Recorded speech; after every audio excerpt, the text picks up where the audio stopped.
I feel like it's my obligation to definitely pay for it if I can, and it upsets me to know that I might not be able to. Last week, we met the Ludwigs, who needed some help mapping out saving strategies for some big financial goals.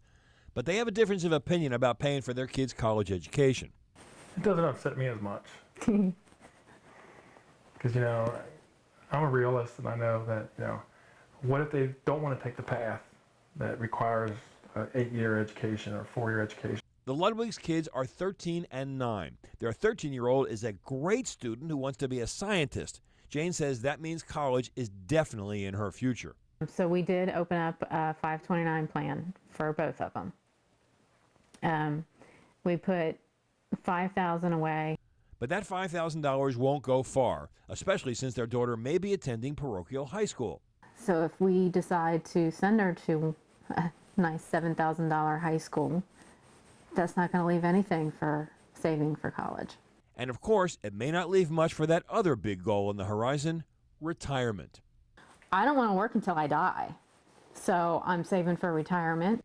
She's on the right track.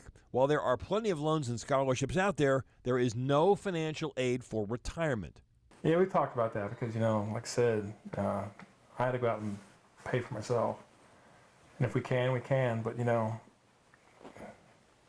I don't want to live in a trailer either. So let's talk strategy. The Ludwigs made a good move opening the 529 plans for the kids. The big upside of 529s, of course, is the tax benefit.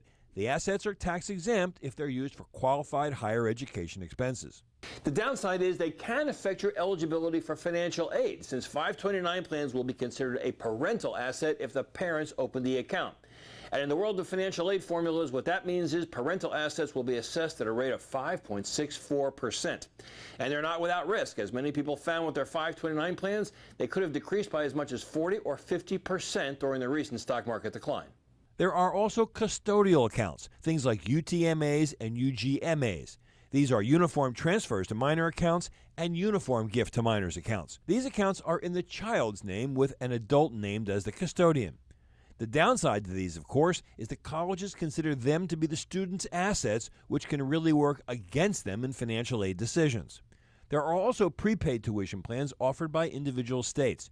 They sound great, but many have run adrift in the last few years. In fact, 6 state plans, including those in Ohio and Kentucky, are now closed to new investors. Another option, Coverdale accounts. You can contribute up to $2,000 a year for higher education, but you can also use that money for qualified elementary and secondary education expenses as well. The contributions are not tax deductible, but the assets grow tax-free. Now, whether you choose a 529, a Coverdale, or something else, when your kids are young, having the money in stock should mean a higher rate of return. But as your child gets closer to college, you'll want to move that money into cash in order to reduce your risk. And there's an important thing to remember here, folks. This is not an either-or proposition.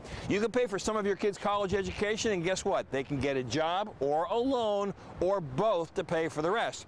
And don't forget, there could be tax credits and deductions that you might qualify for as well. For Fox 19 and Simply Money, I'm Nathan Bachrach.